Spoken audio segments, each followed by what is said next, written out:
दोस्तों ऐसा कहा गया कि लाइफ इज ए चैलेंज, जिंदगी एक चुनौती के समान है। यहां पर हमारे सामने साथियों दो विकल्प है, या तो चुनौतियों को देख करके सरेंडर कर जाएं या फिर चुनौतियों का सामना करके पार निकल जाएं। एक बात याद रखना, जिंदगी में कामयाबी के लिए हमें लाइफ में चैलेंजेस को स्वीकार भी करना होता है और साथ ही लाइफ में इनिशिएटिव यानी पहल भी करनी होती। यहां पर मैं आपको एक स्टोरी शेयर करना चाहूंगा जो आपको जरूर मोटिवेट और इंस्पायर करेगी। एक बार क्या होता है कि रियासत के राजा थे जिनकी एक राजकुमारी थी, बहुत ही सुंदर थी, जिसकी ख्याति दूर दूर तक फैली हुई थी।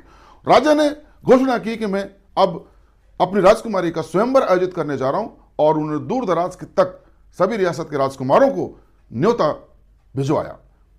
स्वयंवर के मुकर्रर दिन सभी राजकुमार अपने रियासतों से अपने लाव लश्कर के साथ सज धज करके घोड़ों में बैठ करके बड़े उत्साहित होकर के उस रियासत की ओर कूच कर गए।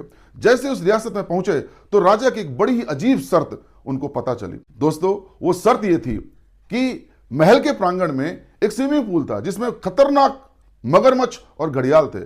शर्त के मुताबिक राजकुमार को उन घड़ियालों मगरमच्छों से होते हुए तैरते हुए उस पार निकलना है और उस पार राजकुमारी खड़ी होगी बरमाला लेकर के।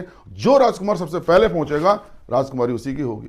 दोस्तों जब ये शर्त राजकुमारों को पता चली तो वो चौंक गए और कानाफूसी करने लगे कि ये राजा कैसा है, सन की है, ये कैसी शर्त रख दी है, यहाँ तो जान का जोखिम है, हमें नहीं चाहिए राजकुमारी।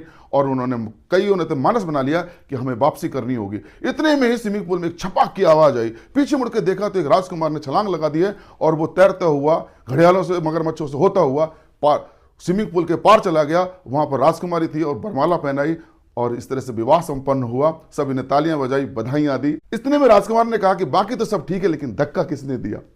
दोस्तों मोरल ऑफ द स्टोरी ये कहती है कि जिंदगी में ना कोई आपको धक्का नहीं देगा, आपको खुद को धक्का देना होगा। आपके आंसू पहुंचने के लिए कोई नहीं आएगा, आपको खुद को आंसू पहुंचने होंगे। चैलेंजेस सबके लाइफ में आते हैं, सरेंडर नहीं करना, उनका सामना करना, जिंदगी में पहल करना, कामयाबी जरूर आपके सामने